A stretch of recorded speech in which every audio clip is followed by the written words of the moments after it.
வணக்கம். ஆமாம், உண்மைதான். ஒத்துக்கொண்ட முன்னாள் அமைச்சர் தங்கம் தென்னரசு ஒரு உண்மையை ஒத்துக்கொண்டு விட்டார். அந்த உண்மை எது? இன்னொரு பக்கம் பரந்தூரில் யார் யாரெல்லாம் பத்திரப்பதிவு பண்ணாங்க அப்படிங்கிற லிஸ்ட்டு. மூணாவது விஷயம், இன்றைக்கி திமுக தடுமாறி கொண்டு இருக்கிறது அப்படிங்கிறத விட எப்படியும் எம்எல்ஏவாகணும்னு ஸ்டாலின் முடிவு பண்ணிட்டாராம். ஏன்னா சில பேருக்கு ஒரு ஒன்று அடையணுங்கிறதுல ரொம்ப தீவிரமாக இருப்பாங்க. முதல்ல இவிஎம்ஐ என்ன பார்த்தாரு, அது சரியில்லை.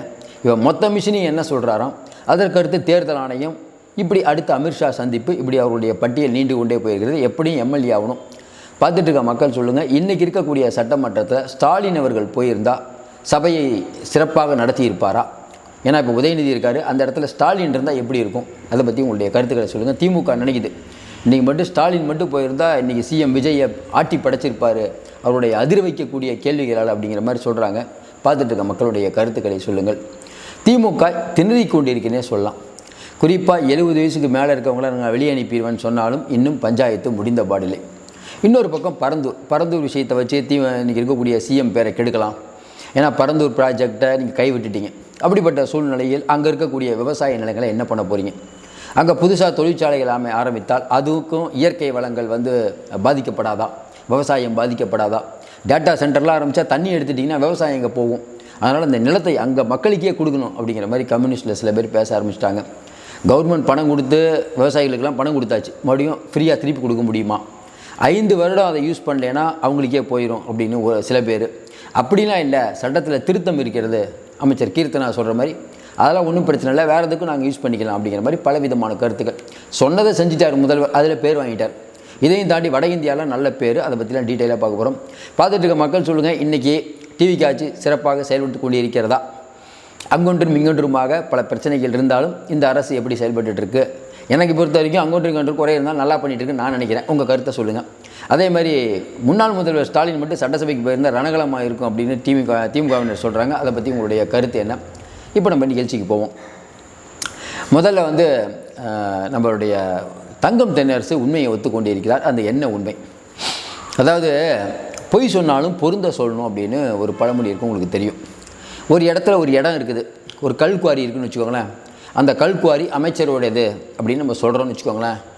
என்னோடதா? அந்த ஏரியாலே எனக்கு இடம் இல்லைங்க, எனக்கு வேண்டிப்பட்டவங்க இடமும் இல்லைங்க, என் சொந்தக்காரங்க இடமும் இல்லைங்க அப்படின்னு சொன்னால் பரவாயில்லப்பா, இவ்வளோ தைரியமாக பேசுகிறாருப்பா, அப்போ ஒரு இந்த இடமே இல்லை பொழுதுப்பா அப்படின்னு நம்ம பேசுவோம். அதை விட்டுட்டு இல்லை என்னை ஒன்று விட்டு சித்தப்பாவோட இடம் இருக்குது, எனக்கு வேண்டிப்பட்ட ஒருத்தரோட இடம் இருக்குது அப்படின்னா நீ என்ன நினைப்பீங்க? இவருக்கு ஏதோ தொடர்பு இருக்குது நினைப்பீங்கன்னா நினைக்க மாட்டீங்களா? அதே போல் விருதுநகர் பக்கத்தில் இருக்கக்கூடிய கல்லூரணி அப்படிங்கிற ஊர், இன்றைக்கி அதை பற்றி பல ஸ்டோரிலாம் வந்துருக்குது, பார்த்துருப்பீங்க. என்னென்னா அங்கே கல்குவாரிகள் நிறைய அருப்புக்கோட்டை பக்கத்தில் இருக்குது கல்லூரணி. அங்கே பலவிதமான க்ரெஷர்லாம் இருக்குது. நைட்லாம் தூங்க முடியல, போட்டு அதாவது என்னென்னா ஒரே சத்தம். அங்கே இருக்கக்கூடிய இயற்கை வளங்கள் பாதிக்கப்படுது. ஒரு காலத்தில் எப்படி இருந்த ஊருன்னு புலம்ப ஆரம்பிச்சிருக்காங்க.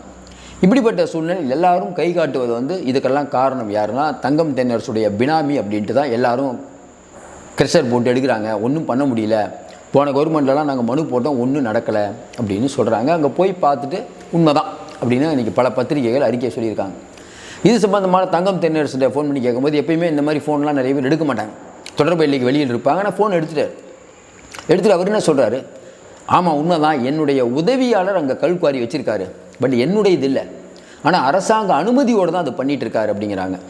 நம்ம ஒன்றும் புரியல. என்னென்னா திமுகவில் இருக்கக்கூடிய பல பேர், இப்போ பொன்முடி அவர்கிட்ட கல்குவாரி இருக்குது, நம்முடைய துரைமுருகன் அவர்கிட்ட கல்குவாரி இருக்குது, மனோ தங்கராஜ் கல்குவாரி வச்சுருக்காரு, முன்னாள் அமைச்சர் ரகுபதி கல்குவாரி வச்சுருக்காரு. அதாவது சட்டத்தை இயற்றுபவர்களும் இவங்க தான் கல்குவாரியை வச்சுருப்பாங்க.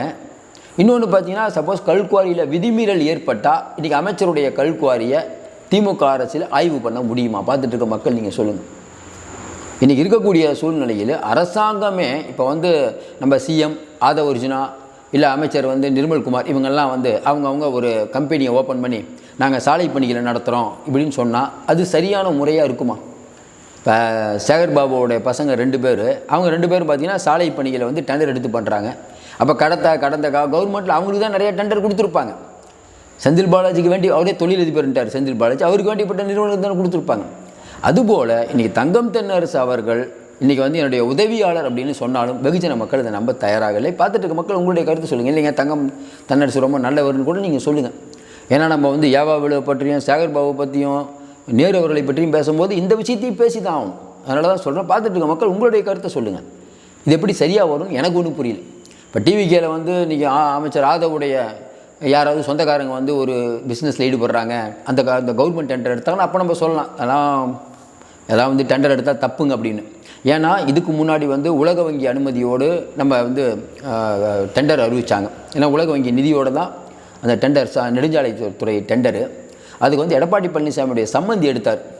உறவுக்காரங்க எடுக்கக்கூடாதுன்னு ரூல்ஸ், ஆனால் எடுத்தார். அப்போ திமுக கேள்வி எழுப்பும்போது எடப்பாடி பழனிசாமி சட்டமன்றத்தில் சொன்ன வார்த்தை, ஏன் எங்கள் சொந்தக்காரங்க பிஸ்னஸ் பண்ணக்கூடாதான்னு. உங்கள் சொந்தக்காரங்களோ இப்போ திமுகவுடைய அமைச்சருடைய உதவியாளரோ பிஸ்னஸ் பண்ணக்கூடாதுன்னு யாரும் சொல்லலை. ஆனால் நல்லா தெரியுது நீங்கள் தான் தப்பு பண்ணுறீங்கன்னு. உங்களுடைய நிறுவனம் அப்படி தான் வெகுஜன மக்கள் நினைப்பாங்க. அப்போ நீங்கள் ஒரு கல்குவாரிங்கிறது எப்படிப்பட்ட பிஸ்னஸ்ன்னு தெரியும். சார் நல்ல பிஸ்னஸ் பழகுது, கல்குவாரி பிஸ்னஸ்ஸு. ஏன்னா இதெல்லாம் வந்து பொதுமக்களை பாதிக்கக்கூடிய விஷயம். டாஸ்மார்க்கு நீங்கள் பண்ணுறது எப்படின்னா, ஒரு பள்ளிக்கூடம் வச்சு நீங்கள் சொல்லி கொடுத்தீங்கன்னு வச்சுக்கோங்களேன், ஃபீஸ் வாங்கினாலும் ஏதோ இப்போ கல்வி பண்ணிட்டு இருக்காங்கப்பான்னு சொல்லலாம். சாராயம் வைக்கிறதும் இந்த மாதிரி பண்ணுறதும் ஒரு சரியான நடவடிக்கையாக? ஏன்னா கோடியாக நீங்கள் காசு வச்சுருக்கீங்க, இதில் தான் சம்பாதிக்கணுமா அப்படிங்கிற கேள்விகள் எழத்தான் செய்யும். பார்த்துட்டு இருக்க மக்களுடைய கருத்தை சொல்லுங்கள் ஃபஸ்ட்டு. ரெண்டாவது, படத்தில் வந்து சொல்லுவாங்களே 400 ரவுடி தான் சொல்லுவாங்க. நான் வந்து டாக்டர் ஆகிட்டேன், நான் இன்ஜினியர் ஆகிட்டேன் அப்படின்னு பல பேர் வந்து அவங்க அப்படின்னு நினச்சிக்குவாங்க. அதுபோல் இன்றைக்கி இருக்கக்கூடிய சூழ்நிலையில் ஸ்டாலின் அவர்கள் நினைச்சிட்டாரோ அப்படின்னு சந்தேகமாக இருக்குது. ஏன்னா அவருடைய சமீப கால நடவடிக்கைலாம் பார்த்திங்கன்னா, அவர் உள்மனசில் ஏதோ ஒரு எம்எல்ஏ அப்படிங்கிற ஒரு ஒரு ஒரு விஷயம் வந்துருச்சு போடுது. ஏன்னா இவ்வளோ நாள் அமைதியாக இருந்தவர் தோல்விக்கு பிறகும் போய் குளத்தூரில் போய் எல்லாத்துக்கும் நன்றிலாம் சொன்னார். அப்படிப்பட்ட முன்னாள் முதல்வர் ஸ்டாலின் பக்குவமானவர். அப்படிப்பட்டவர் திடீர்னு பார்த்தீங்கன்னா இவிஎம்ஐ போய் செக் பண்ணுறேங்கிறாரு. என்னங்க 8000 ஓட்டில் தோற்றுறீங்க, இவிஎம்ஐ செக் பண்ண இல்லை ஜெயிச்சிருவோம்னு சொல்லி செக் பண்ணுறாங்க. ரொம்ப சீரியஸாக பண்ணுறாங்க. நமக்கு தான் புரிய மாட்டேது. இன்னொரு சேரதிச்சு பண்ணியே அது சமீரன் ஐயே சொல்லிட்டார், ஒன்றும் இல்லைங்கன்ட்டார். அப்படியே விட்டுருவாங்கன்னு பார்த்தா மறுபடியும் உயர்நீதிமன்றம் போகிறார். நமக்கு எனக்கு என்னென்னா, உயர்நீதிமன்றத்தை கூட நான் விட்டேங்க. உயர்நீதிமன்றம் போயிட்டு ஸ்டாலின் அவர்கள் என்ன சொல்கிறாருன்னா, இதை உடனே விசாரிக்கணுங்கிறார். என்னங்க முக்கியமான அலுவல்கள் நிறையா இருக்குது, உடனே விசாரிக்கணும்னா நாளைக்கே சட்டமன்றம் போகிறாரா ஸ்டாலின்? அப்புறம் தலைமை நீதிபதி தர்ம அதிகாரி முன்னால் தான் வழக்கு வருது. ஒன்றும் பிரச்சனை இல்லைங்க, திங்கக்கிழமை செவ்வாய்க்கிழமை விசாரிக்கணும்னு சொல்லிட்டாங்க. ஆனால் இங்கே இருக்கக்கூடிய திமுக வழக்கறிஞர்கள் இன்னொன்று டெல்லியிலேருந்து பெரிய வழக்கறிஞர் வர போகிறாராம். அப்போ எனக்கு ஒன்றும் புரியலன்னா, குளத்தூரில் ஸ்டாலின் வெற்றி பெற்றதா அறிவிக்கணுங்கிறது தான் ஸ்டாலினுடைய பிரேயரா? அது எப்படி சாத்தியப்படும்? ஒன்றும் புரியலையே. அப்போ திமுகவில் சில பேர் சொல்கிறாங்க, இல்லைன்னா நாங்கள் தேர்தல் ஆணையத்தில் முறையிட போகிறோம். இன்னொரு பக்கம் என்ஆர் இளங்கோ சொல்கிறாரு, இது மட்டும் இல்லை, தமிழ்நாடு ஃபுல்லாக 35% வாக்குகள் எங்களுக்கு விழுந்ததுங்கிறார். அப்போ திமுக தான் மெஜாரிட்டியை ஜெயிச்சிருச்சா, தப்பாக தான் தேர்தல் ஆணையம் வந்து டிவிக்கு ஜெயிச்சிருச்சுன்னு சொல்லிடுச்சா? நம்ம ஒன்றும் புரியவே இல்லை. இல்லை நம்மளை என்ன நினச்சிட்டு பேசுகிறாங்கன்னு எனக்கு உண்மையே புரியல. பார்த்துட்டு இருக்க மக்கள் நீங்கள் சொல்லுங்கள். இன்றைக்கி இருக்கக்கூடிய சூழ்நிலையில் ஸ்டாலின் தோற்கவில்லை. இல்லை ஒருவேளை இதை வந்து ஸ்டாலின் திமுக என்ன எப்படி நினைக்குதோ, நம்ம தொடர்ந்து நம்ம ஜெயிச்சிட்டோம் சொல்லிக்கிட்டே இருப்போம். ஏன்னா தொடர்ந்து ஒரு பொய்யை சொன்னால் உண்மை அப்படிங்கிறது கோயபிள் சத்துவம். நம்ம அதை சொல்லிக்கிட்டே இருப்போம். நம்ம ஜெயிச்சிட்டோங்க, அப்பாவை காணன்னு தேடுறீங்க, நாங்கள் தோக்கவே இல்லைன்ட்டா நாங்கள் எங்கே தோக்கிறோம்? இப்போ உங்கள் தலைவர் தோற்று விட்டார், உங்கள் அப்பா தோற்று விட்டாருங்கும்போது அடுத்த தடவை வருவார் அப்படின்னு சொன்னார்ல சாத்தூர் ராமச்சந்திரன்லாம். இனிமேல் அப்படி இல்லை, இந்த தடவை வந்துருக்கும்பா, நீங்கள் தான்ப்பா சதி பண்ணிட்டீங்க, நாங்கள் ஜெயிச்சிட்டோம்பா அப்படின்னா என்ன பண்ணுவீங்க? அதனால் அந்த ஒரு மூமெண்ட் பண்ணுதா இல்லை பிஜேபியோட ஒன்றுமே புரியல. ஏதோ ஒன்று நடந்து கொண்டு இருக்கிறது. இது ரெண்டாவது விஷயம். மூணாவது விஷயம், இன்றைக்கி இருக்கக்கூடிய சூழ்நிலையில் அந்த நேபாளத்தில் நிறைய பேர் வந்து காணாமல் போயிருக்காங்க, பல பேர் பாதிக்கப்பட்டிருக்காங்க போது உண்மையிலேயே கவலை அளிக்கக்கூடிய விஷயமாக இருக்கிறது. இன்றைக்கி தமிழக அரசு விரைவாக நடவடிக்கை எடுத்துக்கு உண்மையிலேயே பாராட்டு. அவர்கள் பத்திரமாக திரும்பி வர வேண்டும்ங்கிறதுல யாருக்கும் எந்த விதமான கருத்து வேறுபாடு இல்லை. பார்த்துட்டு இருக்க மக்கள் அந்த கொடூரத்தெல்லாம் நீங்கள் பார்த்துருப்பீங்க, நினைக்கவே முடியல. இவ்வளவு தான் உலகம், இதில் எவ்வளவு சண்டை, எவ்வளோ ஆர்ப்பாட்டம், பல்லாயிரம் கோடி சொத்து. இப்போ அமைச்சர் ஆதவ் சொல்கிற மாதிரி சைக்கிளில் போனவங்களுக்குலாம் பல்லாயிரம் கோடி சொத்து. இந்த சொத்தை வச்சுட்டு என்ன பண்ணுவாங்கன்னு தெரியல. பார்த்துட்டு இருக்க நீங்கள் நல்லா ஒன்று யோசிங்க. நானோ நீங்களும் மகிழ்ச்சியாக இருப்போம், இவங்களாம் உண்மையிலே மகிழ்ச்சியாக இருக்க மாட்டாங்க. யாராக இருக்கட்டும், நீங்கள் ஒரு உயர் பதவிக்கு போயிட்டீங்கன்னா நம்ம நினைப்போம், பதவி வந்தால் 10 பேர், பணத்துக்காக 100 பேர்னு நிம்மதி பறிபோக்கி விடும். அது அந்த பதவியில் இருப்பவர்களுக்கு தெரியும். அடுத்து நம்ம விஷயத்துக்கு போவோம். அடுத்ததாக செந்தில் பாலாஜி மீண்டும் வேகம் அடிக்கிறார். செந்தில் பாலாஜி என்ன விஷயம்? பொங்கலுக்குள்ளே இந்த ஆட்சியை முடிக்கணும் அப்படின்னு ஒரு கூட்டம் போட்டு பேசியிருக்காங்க. அவர் கோயில் நகரத்துடைய அமைச்சர், ஒரு 10 பேர், ஃபண்டெல்லாம் ரெடி, 50C எப்படியும் ஆட்சியை கவுக்கணும். அதற்கான திட்டங்கள் வகுக்கப்பட்டு கொண்டு இருக்கிறது. நமக்கே தெரியும் போது கண்டிப்பாக மேலிடத்துக்கு தெரியும், மேலிடம் கண்டிப்பாக இதை பார்த்து கொண்டு இருக்கும். அதாவது இன்றைக்கி இருக்கக்கூடிய சிஎம் செந்தில் பாலாஜியை வளைக்கணும்னு நினைக்கிறாரு. செந்தில் பாலாஜி டிவிக்கு அரசு ஆள விடக்கூடாதுன்னு நினைக்கிறார். செந்தில் பாலாஜி பேசிய விவரங்கள்னு வெளியில் என்ன சொல்கிறாங்கன்னா, இந்த ஆட்சி இதே மாதிரி போச்சுன்னா நம்ம நிம்மதியாக இருக்க முடியாது, இந்த ஆட்சி ஆள விடக்கூடாது, இவங்க வந்து ஒவ்வொரு நாளும் டெவலப் ஆகிட்டே இருக்காங்க, இப்படியே விட்டால் நம்ம எல்லாத்தையும் காலி பண்ணிடுவாங்க, எல்லோரும் மொத்தமாக சேர்த்து இவங்களை ஒரு மூடு விழா நடத்திடுவோம் தான் பிளான். ஏற்கனவே எங்களுக்கு நம்ம உள்ளே வந்து டிவிகேக்குள்ளே ஸ்பை இருக்காங்க, அதுவும் குறிப்பாக நம்ம ஓபிஎஸ் ஊருக்கு பக்கத்தில் இருக்கக்கூடிய ஒருவர் கடைசியாக சேர்ந்தாராம், அவர் ஒருத்தர் தீவிரமாக இருக்கார், அவரை வளர்ச்சிட்டோங்கிற ரேஞ்சில் பேசியிருக்காங்க. அரசாங்கம் கண்டிப்பாக நடவடிக்கை எடுக்கும்.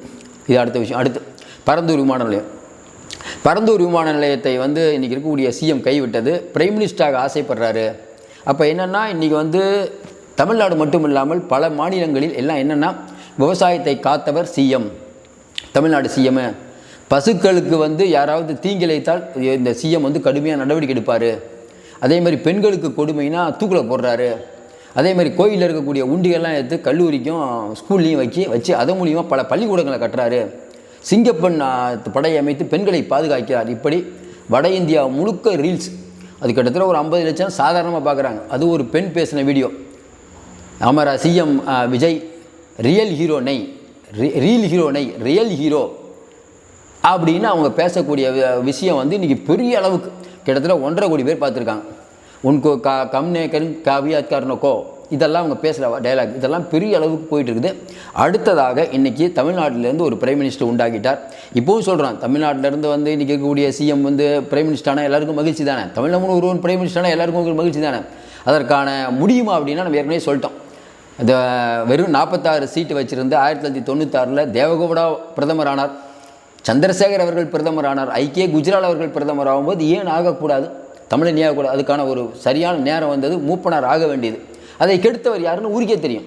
மூப்பனார் அன்றைக்கி பிரைம் மினிஸ்டர் ஆக வேண்டியதுங்க. அதை கெடுத்து வரலாற்று பிழை செய்தது எந்த கட்சி, அதனுடைய தலைவர் யாருங்கிறது தெரியும்.